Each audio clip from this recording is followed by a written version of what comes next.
murakoze cyane tumaze iminsi tugana ku kwezwa turacyari kumwe n'aba mukozi w'Imana n'ubundi kuri Evangeliser Le Monde TV noneho tugiye kuganira twibaza ngo noneho iyo tumaze gutsindishirizwa tumaze kumenya igikorwa cyo kumusaraba hakurikiraho iki pasteur n'ubundi aracyahari ndumva twakongera tukabibabaza sinzi na mwakongera mukwibwira abantu ako ndumva bamaze kubamenya ahubwo twakwibaza ngo se ko twamenye iby'umusaraba twamenye no gutsindishirizwa harakurikiraho iki ndabisubiramo kandi ibyo koko turacyari kumenya urupfu rwa Kristo icyo rwakoze kandi Imana ishimwe yuko abankurikiye barushaho kugenda basobanukirwa ariko ko n'ikibazo mu bibaza ngo ari abantu bicaye tagurikira ngo ariko ho byose nibyanagire ku musaraba kuki nyuma y'umusaraba hiyongeraho ikindi kintu kuki nyuma y'umusaraba hiyongeraho kuki hari ikindi dusabwa ubundi se kuba iki dusabwa ibindi bintu kandi yarabirangije umusaraba it was once in all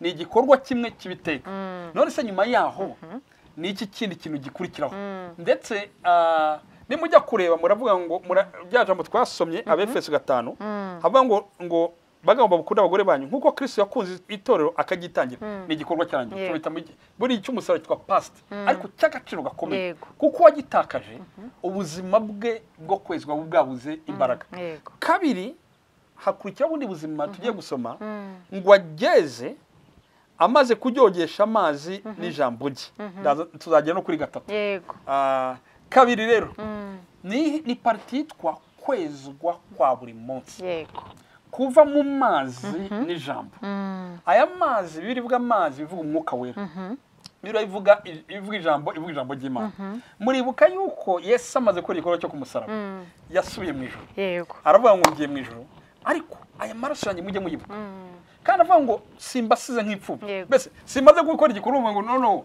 bura muvejera mvuga simbasize nk'ipfubyi n'uko ngo okay misiri arangiye byose arangiye kumusaraba umwana w'umuntu mukuyeho icyaha cyamubayeho icyaha kiratsinzwe kirahanwe aragiye hanyuma aravuga ngo sinzabasiga nk'ipfubyi ahubwo nzaweza umwuka wera ari wo hano bagiranwa n'amazi muri umwuka wera agiranwa n'amazi muri kantu ngo imigezi y'amazi zadudubiza mu nda ngo icyo gihe yavugaga umwuka wera hanyuma hano ngo adusigira umwuka wera ashaka kugira ijambo rikomeye cyane Imana ishimwe yaza kudusiga nk'ipfubyi twari turi mu rujijo twibaza niba kwezwa gusoboka ariko ngo afata umwuka wera ngo arangije afata n'ijambo rye reka tubone ibintu byumve neza buriya iyo umuntu ajya kuvuga icyaha bivuze ngo icyaha ni iki icyaha bakita ngo ni ubugome kwigomeka ariko wigomeka ku gihari wigomeka ku mategeko wigomeka ku cyabaye rero ubundi iyo nta mategeko ariho nta cyaha kibaho ariko iyo wigometse ku mategeko icyo gihe niyo bita ko habayeho icyaha rero nicyo bita ngo icyaha ni ubugome niko bivuga icyaha ni ubugome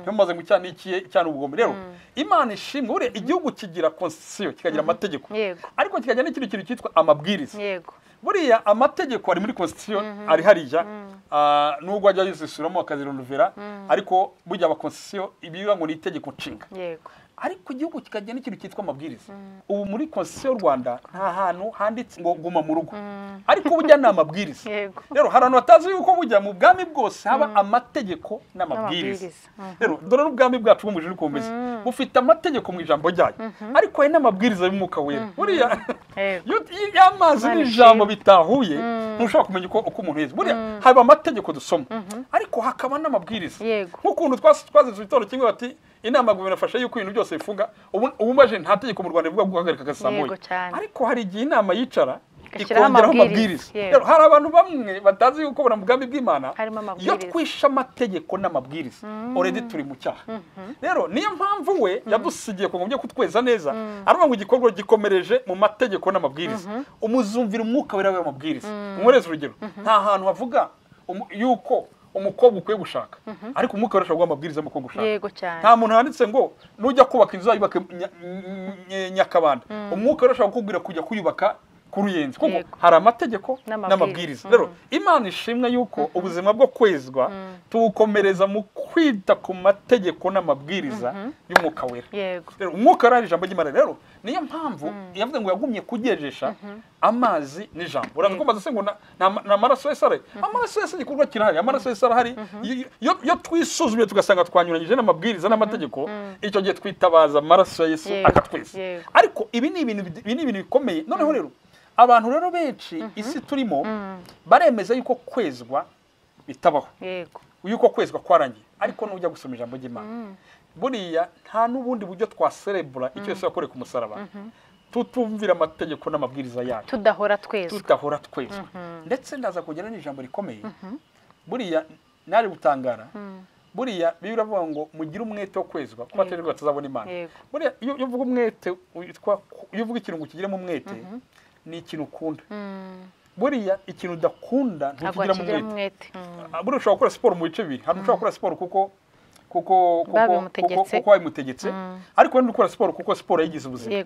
Buriya naje gusanga ubuzima bwo kwezwa yutabukunda niyo mpamvu uhora n'ikibazo. Iyo udaruta ariko umwuka wera Imana ambwira iki, ijambo ry'Imana Imana ambwira iki, n'icy'amazi n'ijambo biri birantunganyaho. Niyo mpamvu uzajya ureba buri munsi, sinzi mwajya mureba warumva yari murumva ijambo cyangwa ukara kuganiriza, hari n'igisoko ufite umwuka agira Imana ko numva ameze nkaho nigeze nkizwa, buriya si ikibazo cy'utakijwe, ahubwo buriya nuko rihora twezwa. Abantu bigeze kumbaza abakungu bamwe barambwira ngo wowe iyo uvuga kwezwa niba ukihana uvuga ko ukiri umunyabyaha. Ndabwira ngo ntabwo ari ko nkiri umunyabyaha, ahubwo dore itandukanyirizo. Niba turi muri pariti yitwa sanctification, ndabwira ngo rero si uko nkiri umunyabyaha. Ndabwira ngo urugero nkunda kuvuga cyane, itandukanyirizo ry'umunyamwanda n'umunyesuku si uko batandura, ahubwo bahora umunyesuku arakaraba. Aho ngaho ntabwo kumenya si uko itandukanyirizo ry'umunyesuku n'umunyamwanda si uko batandura, ariko bose bakaragira mu ivumbi, bose ibyondo byabajya, bose isuku yabamanikaho, bose ishati yata esumi yakandura, ariko umunyamwanda we atuye mu mwanda, umunyesuku we umwanda si ubuzima bwe. Niyo mpamvu agendana agatambaro, niyo mpamvu agendana akantu ko kwihanagura, niyo mpamvu ahora ahindura amayesime, niyo mpamvu ujya abanyesuku cyane n'abantu ntibabishimira babita abasongarere, babita birasi. Uzi impamvu? We mu ndangagaciro ke afite ibintu bituma niyo yambaye ishati kabiri nubwo itarandura avuga ati iyi shati irimo iragenda inukira, undi we niyo yayimarana iminsi itandukanye. Rero si uko batandura, ahubwo ni uko umwe afite izo ndangagaciro zo kugumya Yesu. Icyo nshaka kubwira natwe uko turi, haravuga ngo buriya ngo Imana ngo impamvu ngo yatweskije ngo uko nta muntu wava mu byaha ngo niyo mpamvu ku musaraba birangije, muri beshye ntabwo uko bimeze, ahubwo njyewe yo nibutse justification yuko na justified, ndetse gutsindishirwa kwa gikorwa Yesu yakoze ku musaraba kumpa indangagaciro ituma ntemerera icyo Yesu yakubitiwe yanasuzuguriwe yuko kimbaho. Mu yandi magambo nubwo ntafite ijambo navuga, ufite devoir, hari devoir ufite kuba waratsindishirijwe, ntago wicaye gusa, ahubwo kubyibuka hari icyo wowe bigusaba, hari indangagaciro byansizemo ituma njyewe ntemerera ko mu cyaha nta cyaha ntakora, nta n'icyo ntanagwamo. Ariko hari mirongo ndibasomere nk'ibiri gusa mbere ko tuva tujya ku intambwe, ariko niyo mpamvu njyewe birangira kwezwa kwanjye byabaye amahitamo. Ndetse buriya abantu batarasobanukirwa ubuntu bw'Imana ntibaramenya iryo banga ryitwa yuko uko kwezwa kuma indangagaciro nk'ayo ndi umunyesuku. Rero umunyabyaha turi hamwe, tugenda hamwe, ibidukanga ni bimwe, umuntu ashobora kurara kuri televiziyo akabona ibintu tukarakara, ariko ahita anuka ngo njyewe ntabwo mbelonginga muri buno bwami. Ngiye kongera kubaca mu ijambo gatoya. Muravuze ngo umunyabuntu agira indangagaciro nka za zindi z'umunyesuku. Noneho au contraire, ahubwo umuntu arakubwira ngo nta kintu nsabwa, nge ndahondera kuva none kugera igihe nzapfira. Ariko uravuze uti ahubwo yagombye kumera nka wa munyesuku, yagombye kugira ibyo yirinda. Uvuze n'akantu keza, uravuga ngo niyo ugiye kurakarira umuntu uravuga uti nge sinkwiye kurakara, niyo ugiye kuvuga navuga utoya nge sindi wo kuvuga nabi. Mu yandi magambo aratubwiye ngo ese ubwo buntu ntago buduha amahirwe yo gukora ibyaha uko twishakiye, amahirwe yo kunesha icyaha, yego, no kukirinda uko bwije nuko bukeye. Reka mvuge imirongo nk'ibiri. Uyu murongo wa Roma 12 umurongo wa mbere, abakristo benshi baza umurongo wa kabiri kuko nivuga ngo muhinduke rwose muri imitima mishya, ariko ngenda ndavuga umurongo wa mbere bavuga ngo nuko bene data yabwiraga bene data, ntabwo abwiraga abantu bose, beloved ndabinginga kubw'imbabazi z'Imana ngo mutange imibiri yanyu atari ukujya kuyibamba, ibe ibitambo bizima byera bishimwa n'Imana. Mu yandi magambo ndabinginga si itegeko, ariko mwahitamo mukavuga ngo ngiye guhitamo hari uwatanze igitambo cyararangiye ni Yesu Kristo.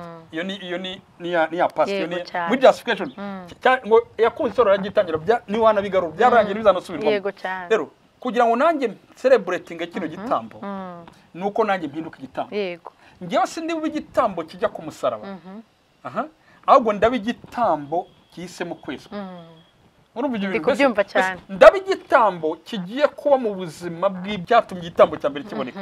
Ese ubundi muri sanctification tukurura igitambo cya Yesu yakoze ku musaraba pfira ibyaha byacu, tukibuka uburyo yagiye mu mwanya wacu, hanyuma natwe tukavuga ngo tuzaba ibitambo bitajya kubambwa ku musaraba bwa kabiri, ahubwo tuzaba ibitambo biba mu buzima bw'ibyo Imana yakoze, ari byo bitwa ubuzima bwo kwezwa.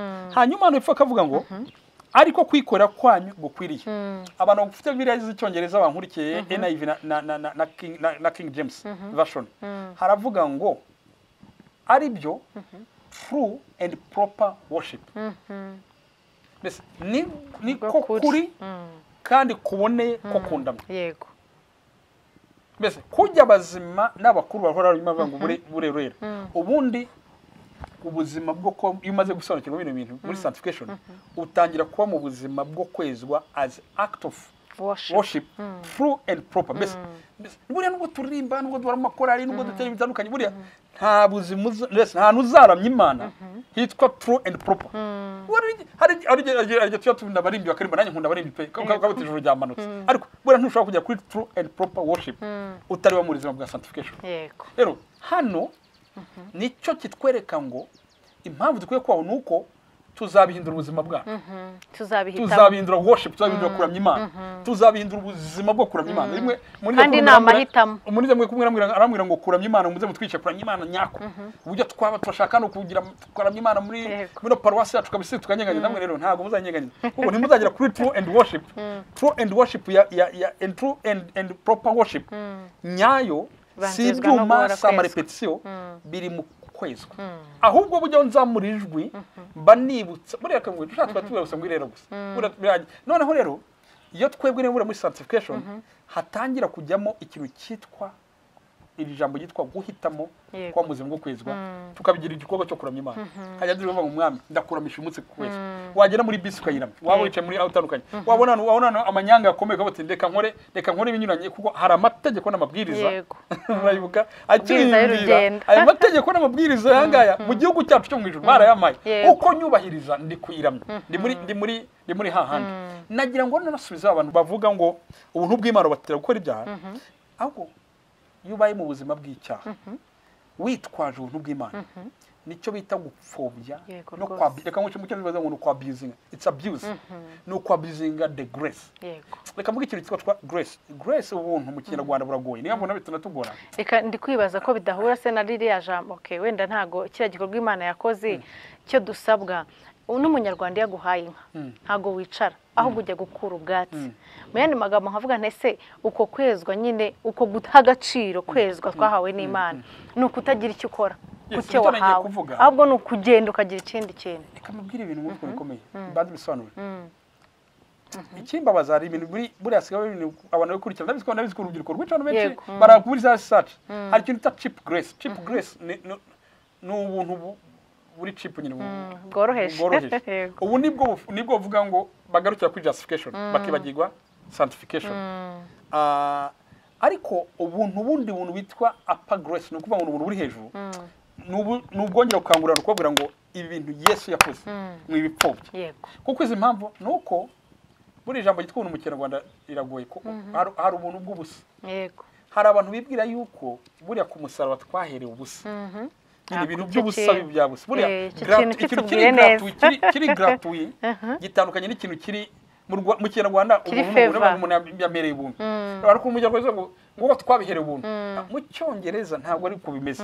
Mu Cyongereza bwo twabihawe tutabikwiriye. Yego. Impamvu uzabona umuntu apfobya ubuntu bw'Imana nuko agira ngo yabiherewe ubusa, ariko ntabwo twabiherewe ubusa, ahubwo twabihawe tutabikwiriye, ariko nyiri kubiduhabona tubikwiriye. Ni favor mu yandi magambo. Rero umuntu ukiri mu buntu bwitwa ubusa akagira ngo ahangaha niwe Bibiliya